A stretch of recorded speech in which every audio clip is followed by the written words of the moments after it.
पहले के आदमी में वो ताकत रहल, अब वो ताकत नाई बा ए युग में।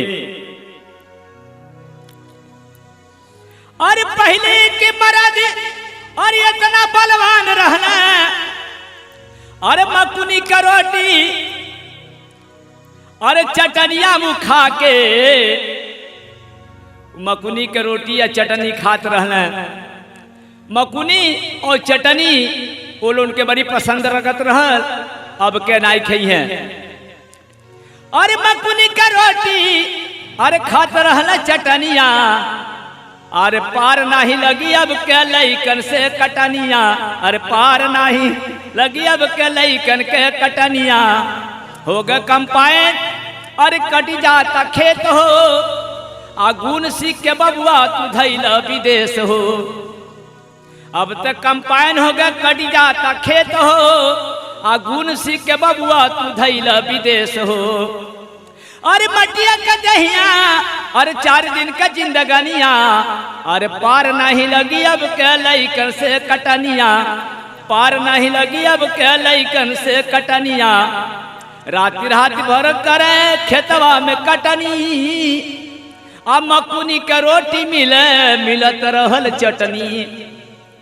मकुनी के रोटी मिले मिलत रह चटनी, राति राति भेज खेतवा में अरे करत रहना कटनी।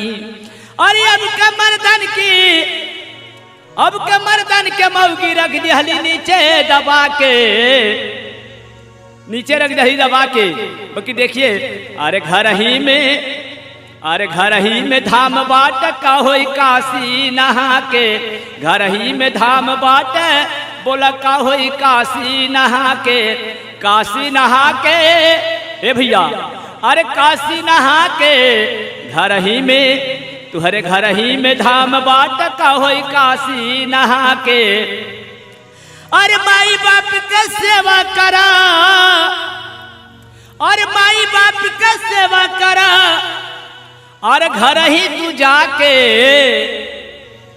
अरे घर ही तू जाके, अरे घर ही तू जाके, घर ही में धाम बाट का होई काशी नहा के, घर ही में धाम बाट का होई काशी नहा के। अरे माई बाप सुखा न पवना, अरे बबुआ के जन्मा के, अरे माई बाप सुखा न पवना, अरे बबुआ के जन्मा के, अरे बबुआ के जन्मा के। घर ही में धाम बाट का होई काशी नहा के। अरे तू घर का अवते अरे रख दिहली लगा के, तू घर के अवते लगा के रख दिली, बीच में छेड़ा लगे। अरे रख दिहली लगा के, घर ही में धाम बाट का होई काशी नहा के, घर ही में धाम बाट का होई काशी नहा के। अरे अब का मऊगन की, अरे मऊगी रख दिली नीचे दबा के, अरे कहती अरे बात हमर मन बनाही, अरे मर जाइब जहरवा के खा के। आ घर ही में धाम बाटे का होई काशी नहा के, घर ही में धाम बाटे का होई काशी नहा के। पृथ्वी पर सरवन कुमार का बाट नाम हो,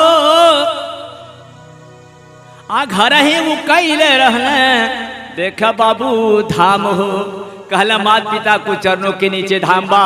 गणेश जी 5 फेरा घूम करके अपने माता पिता को चरण को चूम करके बैठ गए हैं। उससे देखिए 20 में सबसे पहले पूजा गणेश जी को चढ़ता है, तब किसी को पूजा चढ़ता है। क्यों चढ़ता है कि गणेश जी वैसे ही काम किए हैं।